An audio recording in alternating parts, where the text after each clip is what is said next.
സൈജു അന്നും ഈ പറഞ്ഞ പോലെ വീട്ടിലൊരിക്കലും കാണൂല. സൈജു ഇപ്പോഴും വീട്ടിൽ കാണില്ല. അപ്പോ അതിന്റെ ഒരു കോമൺ ഫാക്ടർ എന്ന് വെച്ചാല് ഞാൻ വീട്ടിലില്ല. അന്ന് ഈ പറഞ്ഞ പോലെ കരിയറിന് വേണ്ടിയിട്ട് ഞാൻ എന്തൊക്കെയാണ് ഇനി ചെയ്യേണ്ടത്, ചാൻസ് ചോദിക്കല് അങ്ങനെയുള്ള ചിന്തകൾക്ക് വേണ്ടിയിട്ട് ഞാൻ വീട്ടിൽ നിന്ന് പുറത്തിറങ്ങും. പിന്നെ ഞാൻ വൈകുന്നേരം അല്ലെങ്കിൽ രാത്രി വീട്ടിലെത്തുന്നു.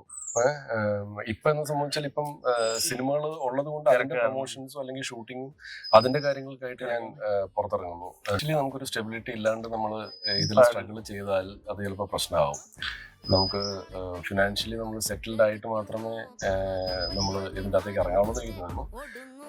ഒന്ന് തുടങ്ങി നോക്കുക, പക്ഷെ അതപ്പോൾ വർക്കൗട്ട് ആകുന്നില്ലെങ്കിൽ നമ്മൾ ഫിനാൻഷ്യലി സ്റ്റേബിൾ ആക്കാൻ നോക്കുക. പിന്നെ നല്ല ഫിലിം മേക്കേഴ്സ് നമുക്ക് ഇൻഡസ്ട്രിയിലുണ്ട്.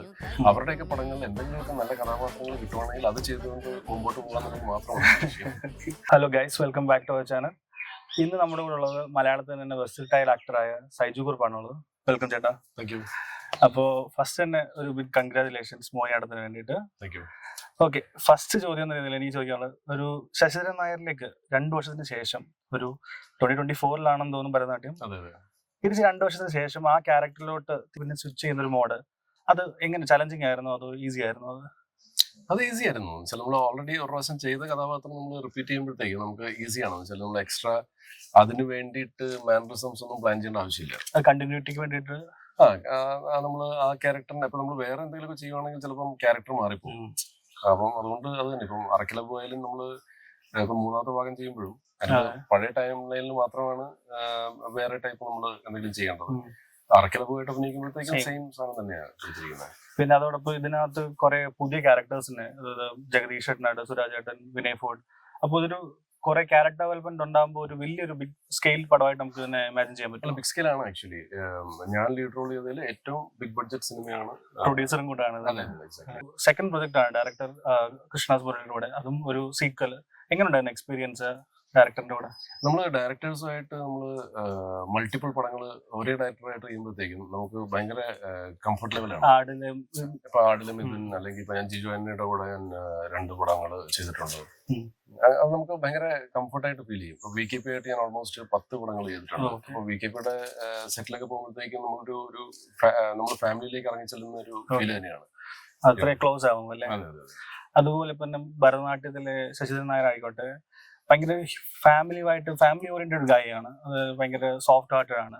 റിയൽ ലൈഫ് സൈജു കുറുപ്പിലും ശശിധരൻ നായർ എന്തെങ്കിലും സിമിലാരിറ്റീസ് കാണാൻ പറ്റും? സിമിലാരിറ്റീസ് കുറച്ച് സോഫ്റ്റ് സ്പോക്കൺ ആണ് ശശിധരൻ നായരും. ശശിധരൻ നായർ ആക്ച്വലി ഒരു ഘട്ടത്തിൽ മാത്രമേ അയാളുടെ ഇത് ടെമ്പർ ലൂസ് ചെയ്യുന്നുള്ളൂ ഭരതനാട്യത്തില്. അപ്പൊ ഞാനും വല്ലപ്പോഴും അപൂർവമായിട്ടാണ് ഞാൻ ദേഷ്യപ്പെടുന്നത്. ദേഷ്യം ഈ പറഞ്ഞ പോലെ ഇടയ്ക്കിടയ്ക്ക് വരാറുണ്ട്. പക്ഷെ എന്റെ ടെമ്പർ ലൂസ് ചെയ്ത് ഞാനത് കാണിക്കുന്നത് വളരെ അപൂർവമായിട്ടേ ഉള്ളൂ. അത് അത്ര ക്ലോസ്ഡ് സ്പേസിലായിരിക്കും. അതെ, ഡെഫിനറ്റ്ലി. അത് നമ്മുടെ ഇപ്പം വീട്ടിലായിരിക്കാം, ചിലപ്പം അമ്മയോടോ അല്ലെങ്കിൽ സ്വാതന്ത്ര്യമുള്ള ആൾക്കാരോട്. ബാക്കി പുറത്തുള്ള ആൾക്കാരോടൊന്നും ഞാൻ ഒരിക്കലും എന്റെ ടെമ്പർ ലൂസ് ആവാറുണ്ട്, പക്ഷെ ഞാൻ കാണിക്കാറുണ്ട്. ഓക്കെ, അതുപോലെ ഭരതനാട്യം മറ്റുള്ള നമ്മുടെ ലാംഗ്വേജസിലേക്ക്, തമിഴ്, തെലുങ്ക്, അങ്ങനെ എന്തെങ്കിലും പ്ലാൻ ഉണ്ടോ നമുക്ക്? ഭരതനാട്യം ആക്ച്വലി നമുക്ക് ഇത് OTT ഒരു 1 ഹിറ്റായി കഴിഞ്ഞപ്പോഴത്തേക്കും നമുക്ക് മറാഠിന്നും പിന്നെ തമിഴിന്നും ഒക്കെ നമ്മളെ വിളിച്ചിരുന്നു ഇത് റീമേക്ക് റൈറ്റ്സിനെ പറ്റി സംസാരിക്കാൻ വേണ്ടി. പക്ഷെ പിന്നെ ഒരു പ്രാവശ്യം വിളിച്ചല്ലാണ്ട് പിന്നെ അതിന്റെ ഒരു ഫോളോ അപ്പ് ആയിട്ട് അവർ പിന്നെ നമ്മൾ അപ്രോച്ച് ചെയ്തില്ല.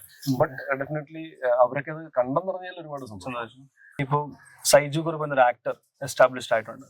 അതുപോലെ തന്നെ ഇപ്പം മോഹിനിയാട്ടത്തോടെ സൈജു കുറുപ്പ് എന്റർടൈൻമെന്റ്സ് അതുകൂടെ എസ്റ്റാബ്ലിഷ് ആവും. സൈജു കുറുപ്പ് എന്നൊരു ഡയറക്ടർ, നമുക്കൊരു ഡയറക്ടോറിയൽ എൻട്രി നമുക്ക് ഉടനെ പ്രതീക്ഷിക്കാൻ പറ്റും? ഉടനെ അല്ല, ഒരിക്കലും പ്രതീക്ഷിക്കണ്ട. കാരണം ഞാനത് ചെയ്യില്ല. എനിക്ക് അതിനുള്ള ഒരു പേഷ്യൻസും കഴിവൊന്നുമില്ല. പേഷ്യൻസും കഴിവും ടാലന്റ് ആയിട്ടുള്ള അത്യാവശ്യം നല്ല ഫിലിം മേക്കേഴ്സ് നമുക്ക് ഇൻഡസ്ട്രിയിലുണ്ട്. അവരുടെയൊക്കെ പടങ്ങളിൽ എന്തെങ്കിലുമൊക്കെ നല്ല കഥാപാത്രങ്ങൾ കിട്ടുവാണെങ്കിൽ അത് ചെയ്തുകൊണ്ട് മുമ്പോട്ട് പോകാന്നുള്ളത് മാത്രമാണ്. ഓക്കെ, അതുപോലെ ഇപ്പം ആട് എന്ന ഒരു മൂവി ഫ്രാഞ്ചൈസിലെ ഒരു കോമഡി ക്യാരക്ടർ, അതിനുശേഷം നിരവധി പോലീസ് സീരിയസ് റോളുകൾ ചെയ്യുന്നു. അതിനോടൊപ്പം അഭിലാഷ് എന്ന സിനിമയിൽ ഒരു റൊമാൻറ്റിക് ഫീൽ ഗുഡ് മൂവി. അപ്പൊ പല ക്യാരക്ടേഴ്സ്, ഡിഫറെന്റ് വേഴ്സറ്റൈൽ ഒരു ക്യാരക്ടേഴ്സ്, ചേട്ടന്റെ ഒരു പ്ലോട്ട് ഉണ്ടല്ലോ. പക്ഷെ ഇതെല്ലാം ആൾക്കാരുമായിട്ട് നല്ല രീതിയിൽ കണക്ട് ആവുന്നുണ്ട്. ഇപ്പൊ നമുക്കൊരു ഗായ് നെക്സ്റ്റ് ഡോർ എന്ന രീതിയിൽ ഫീലും ചെയ്യാറുണ്ട്. ഇപ്പൊ ചേട്ടൻ ക്യാരക്ടേഴ്സ് സെലക്ട് ചെയ്യുമ്പോൾ അല്ലെങ്കിൽ ഈ റോള് ആൾക്കാരുമായിട്ട് കണക്ട് ചെയ്യാൻ എന്തെങ്കിലും ഒരു മെത്തഡോളജി യൂസ് ചെയ്യാറുണ്ടോ? അല്ലെങ്കിൽ എന്താ ഈ ക്യാരക്ടർ എങ്ങനെയാണ് ആൾക്കാരിലേക്ക് എത്തിക്കുന്നത്? ആ റീച്ച് എങ്ങനെയാണ്? ഇല്ല, അത് സംഭവിച്ചു പോകുന്നതാണ്. അത് നമ്മൾ പ്ലാൻഡ് അല്ല.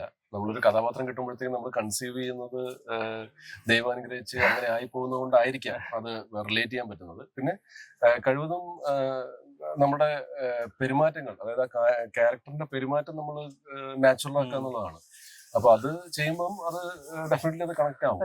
ചില മാനരസങ്ങളാണെങ്കിലും ചില കാര്യങ്ങൾ ഇപ്പൊ അഭിലാഷം കണ്ടാണെങ്കിൽ പോലും നമുക്കത് ശരിക്കും ആ നഷ്ടപ്പെടും. എനിക്കൊരു 96-ന് ശേഷം മലയാളത്തിൽ അഭിലാഷം കണ്ടപ്പോഴാണ് ഒരു ലോസ്റ്റ് ലവിന്റെ ഒരു ഫീല് നമുക്ക് തിരിച്ചിട്ട്. അപ്പൊ അത്രയ്ക്കും ആ ക്യാരക്ടർ ഇൻവോൾവ് ആയിട്ടുണ്ട്. അതായത് എല്ലാ ക്യാരക്ടേഴ്സും സീരിയസ്, കോമഡി, പക്ഷെ എല്ലാം ആൾക്കാരോട് കണക്ട് ആക്കുന്നുണ്ട്. അത് ആ ഒരു പ്രത്യേക ഒരു കഴിവായിട്ട്. അല്ലാതെ മേ ബി ഞാൻ സെലക്ട് ചെയ്യുന്ന അങ്ങനത്തെ കഥാപാത്രങ്ങളാണ്. ഞാനിപ്പം ഒരു ഭയങ്കര സൂപ്പർ ഹീറോ ടൈപ്പ് ഓഫ് അല്ലെങ്കിൽ ഒരു മാസ് ടൈപ്പ് ഓഫ് ക്യാരക്ടേഴ്സ് ഞാൻ ചൂസ് ചെയ്യാറില്ല. ഇപ്പൊ എന്റെ ആരം എന്ന് പറഞ്ഞൊരു സിനിമ വരുന്നുണ്ട്. അതൊരു ക്രൈം ത്രില്ലറാണ്. അത് നമുക്ക് ഒരു ആക്ഷൻ മൂഡും ഒരു ഒരു ഭയങ്കര മാസ് ഫീലൊക്കെ നമുക്ക് തരുവാണെങ്കിലും എന്റെ ക്യാരക്ടറിന് ആ ഫ്ലേവർ ഇല്ല. അയാൾ ഭയങ്കര സ്ട്രിക്റ്റ് ആയിട്ടുള്ള ഒരു പോലീസ് ഓഫീസറാണ്. ബട്ട് ദ എൻറ്റയർ സിനിമ ഒരു മൂഡ് ക്രിയേറ്റ് ചെയ്യും, ഒരു ആക്ഷൻ മൂഡ്. അപ്പൊ എനിക്ക് എന്താണ് പൊക്കാൻ പറ്റുന്നത് അങ്ങനത്തെ ടൈപ്പ് ഓഫ് ക്യാരക്ടേഴ്സും സിനിമകളാണ് ഞാൻ എടുക്കാറുള്ളത്. ചേട്ടൻ്റെ ഒരു ക്യാരക്ടർ ആർക്ക് എന്ന് പറയുമ്പോൾ ഡിഫറെന്റ് ആണ്. ഇന്ന് നമുക്ക് ഒരാളെ എക്സ്പെക്ട് ചെയ്യാമല്ലോ. സുരേഷ് ഗോപി ഒരു സമയത്ത് പോലീസ് റോളുകൾ വന്നു, പക്ഷെ ചേട്ടന്റെ ആർക്കിൽ എല്ലാം ഉൾപ്പെടുന്നുണ്ട്. അതാണ് ഞാൻ ചോദിച്ചത്. പിന്നെ ചേട്ടൻ ഒരു ഇനി ഇത്ര ഒരു 100ഓളം സിനിമകൾ ഇപ്പൊ ചെയ്തിട്ടുണ്ടെന്ന് ഞാൻ വിശ്വസിക്കുന്നു. അപ്പം ചേട്ടൻ ഒരു ഡ്രീം റോള് അല്ലെങ്കിൽ ഇന്ന റോള് കിട്ടിയിരുന്നെങ്കിൽ അല്ലെങ്കിൽ ഇന്ന റോളിന്റെ ആ ഒരു ക്യാരക്ടർ ഉണ്ടായിരുന്നെങ്കിൽ അങ്ങനെ ഒരു ഡ്രീം റോൾ ഉണ്ടോ? ഡ്രീം റോള് പണ്ട് എനിക്കുണ്ടായിരുന്നു. പല ആക്ടേഴ്സും ചെയ്ത സിനിമകളിലെ ക്യാരക്ടേഴ്സ് ഒക്കെ എനിക്ക് ചെയ്യാം. അതാ ചോദിക്കാൻ വന്നത്. ലാലേട്ടന്റെ അല്ലെങ്കിൽ മമ്മൂക്കാണെങ്കിൽ അങ്ങനെ കുറെ ക്യാരക്ടേഴ്സ് ഉണ്ടായിരുന്നു. പക്ഷെ ഇപ്പം ഞാൻ കുറച്ചുകൂടെ എനിക്ക് തോന്നുന്നത് നമ്മള് റിയാലിറ്റി മനസ്സിലാക്കി. അപ്പൊ അങ്ങനത്തെ ഒരു ആക്ടർ ചെയ്ത ഒരു ക്യാരക്ടർ നമ്മൾ വീണ്ടും റീപ്രൊഡ്യൂസ് ചെയ്തിട്ട് കാര്യമില്ല. ഓഡിയൻസ് എപ്പോഴും പുതുമയാണ് കാണാൻ ശ്രമിക്കുന്നത്. അപ്പൊ നമുക്ക് പറ്റുന്ന രീതിയിലുള്ള ഡിഫറെന്റ് ആയിട്ടുള്ള കഥാപാത്രങ്ങൾ പിടിച്ചു പോകാന്നുള്ളതാണ്. ചേട്ടൻ്റെ ഒരു ഞാൻ മനസ്സിലാക്കി വെച്ചിട്ട് ചേട്ടൻ്റെ ഒരു 25-30 ആ ഏജ് ഒരു ഗ്യാപ്പിലാണ് ചേട്ടനും ഇൻഡസ്ട്രിയിലേക്ക് വരുന്നത്. അപ്പം ഒരു 25-30 എന്ന് പറയുമ്പോൾ ഒരു യൂത്ത് ആയ ഒരാളെ പറ്റി സംബന്ധിക്കുമ്പോൾ ഒരു family struggle, family balance, financial career, passion, ഇതിൽ നിന്ന് ഒന്ന് സെലക്ട് ചെയ്ത് പോകേണ്ട ഒരു ടൈമായിട്ട്. അപ്പൊ ഇന്നത്തെ കാലത്ത് ഒരുപാട് പേര് പാഷന് വേണ്ടി ശ്രമിക്കുന്നു, പക്ഷെ എന്നാലും കരിയർ ഡിഫറൻസ് വരുന്നു. അപ്പം ചേട്ടൻ അന്നത്തെ ഒരു ഫേസിൽ ചെയ്ത ഒരു സ്ട്രഗിൾ ഉണ്ടായിരിക്കുമല്ലോ. അപ്പം ഇന്നത്തെ സൈജു കുറുപ്പ് എന്നൊരു ആക്ടർ പഴയ 25-30 ഏജ് ഗ്യാപ്പിലുള്ള സൈജു കുറുപ്പിന് എന്ത് അഡ്വൈസ് കൊടുക്കുകയാണെങ്കിൽ എന്ത് കൊടുക്കും? നമുക്ക് ഫിനാൻഷ്യലി നമുക്കൊരു സ്റ്റെബിലിറ്റി ഇല്ലാണ്ട് നമ്മൾ ഇതിൽ സ്ട്രഗിൾ ചെയ്താൽ അത് ചിലപ്പോൾ പ്രശ്നമാവും. നമുക്ക് ഫിനാൻഷ്യലി നമ്മൾ സെറ്റിൽഡ് ആയിട്ട് മാത്രമേ നമ്മൾ ഇതിൻ്റെ അകത്തേക്ക് ഇറങ്ങാവുള്ളൂ എന്ന് എനിക്ക് തോന്നുന്നു. ഒന്ന് തുടങ്ങി നോക്കുക, പക്ഷെ അത് അപ്പോൾ വർക്കൗട്ട് ആകുന്നില്ലെങ്കിൽ നമ്മൾ ഫിനാൻഷ്യലി സ്റ്റേബിൾ ആക്കാൻ നോക്കുക. പിന്നെ ഓൾവേസ് ഇപ്പം മാരേജ് എന്ന് പറഞ്ഞൊരു വലിയ ഇൻസ്റ്റിറ്റ്യൂഷൻ, അതിലേക്ക് കടക്കുമ്പോഴും നമ്മൾ ഡെഫിനറ്റ്ലി നമ്മൾ സ്റ്റേബിൾ ആയിട്ട് കടക്കാൻ പാടുള്ളൂ. അതൊക്കെ ഇപ്പൊ ഞാൻ നേരത്തെ വർക്ക് ചെയ്തിരുന്നതുകൊണ്ട്, പിന്നെ എൻ്റെ വൈഫും ഞങ്ങൾ രണ്ടുപേരും കോർപ്പറേറ്റിൽ വർക്ക് ചെയ്യുമായിരുന്നു. അപ്പൊ അതുകൊണ്ട് ഫിനാൻഷ്യലി അത്ര ഭയങ്കര ബുദ്ധിമുട്ടുണ്ടായിട്ടില്ല. ബുദ്ധിമുട്ട് ഡെഫിനറ്റ്ലി ഉണ്ടായിട്ടുണ്ട്, പക്ഷെ നമുക്ക് മാനേജ് ചെയ്യാൻ പറ്റുന്ന ബുദ്ധിമുട്ടുകളായിരുന്നു. അപ്പൊ അതുകൊണ്ട് സിനിമകൾ ഇല്ലാഞ്ഞപ്പോഴും എനിക്ക് കുഴപ്പമില്ലായിരുന്നു. ഇന്നിപ്പോ രാവിലെ വൈഫും ഞാനും അമ്മയും കൂടെ ഡൈനിങ് ടേബിളിൽ നിന്ന് സംസാരിക്കുന്ന സമയത്ത് ഇങ്ങനെ ആദ്യം മോളുണ്ടായ സമയത്തെ കാര്യം ഇങ്ങനെ എൻ്റെ വൈഫ് അനു പറയുമായിരുന്നു അമ്മയോട്. സൈജു അന്നും ഈ പറഞ്ഞ പോലെ വീട്ടിലൊരിക്കലും കാണൂല. സൈജു ഇപ്പോഴും വീട്ടിൽ കാണില്ല. അപ്പോ അതിന്റെ ഒരു കോമൺ ഫാക്ടർ എന്ന് വെച്ചാല് ഞാൻ വീട്ടിലില്ല. അന്ന് ഈ പറഞ്ഞ പോലെ കരിയറിന് വേണ്ടിയിട്ട് ഞാൻ എന്തൊക്കെയാണ് ഇനി ചെയ്യേണ്ടത്, ചാൻസ് ചോദിക്കല് അങ്ങനെയുള്ള ചിന്തകൾക്ക് വേണ്ടിയിട്ട് ഞാൻ വീട്ടിൽ നിന്ന് പുറത്തിറങ്ങും. പിന്നെ ഞാൻ വൈകുന്നേരം അല്ലെങ്കിൽ രാത്രി വീട്ടിലെത്തുന്നു. ഇപ്പൊ എന്ന് സംബന്ധിച്ചാൽ ഇപ്പം സിനിമകൾ ഉള്ളത് കൊണ്ട് അതിന്റെ പ്രൊമോഷൻസും അല്ലെങ്കിൽ ഷൂട്ടിങ്ങും അതിന്റെ കാര്യങ്ങൾക്കായിട്ട് ഞാൻ പുറത്തിറങ്ങുന്നു. എന്നിട്ട് ലേറ്റ് ആയിട്ട് വീട്ടിലില്ല. അതെ രണ്ടിലും ഇതെന്ന് വെച്ചാൽ ഞാൻ വീട്ടിലില്ല എന്നുള്ളതാണ്. അല്ല, അപ്പൊ ഫാമിലി ലൈഫും ഈ കരിയറും കൂടെ ബാലൻസ് ചെയ്യാൻ അത് ബുദ്ധിമുട്ടാണോ? ബാലൻസ് ചെയ്യാൻ പറ്റും. നമുക്ക് നമ്മളെ മനസ്സിലാക്കുന്ന സ്പൗസ് ആണ് നമ്മുടെ കൂടെ ഉള്ളത്. ഡെഫിനറ്റ്ലി. ബിക്കോസ് ഇപ്പൊ എന്റെ wife she understands that okay. ഇപ്പൊ നമ്മള് ആരും സ്ട്രഗിൾ ചെയ്യാണ്ടിരിക്കുന്നില്ല.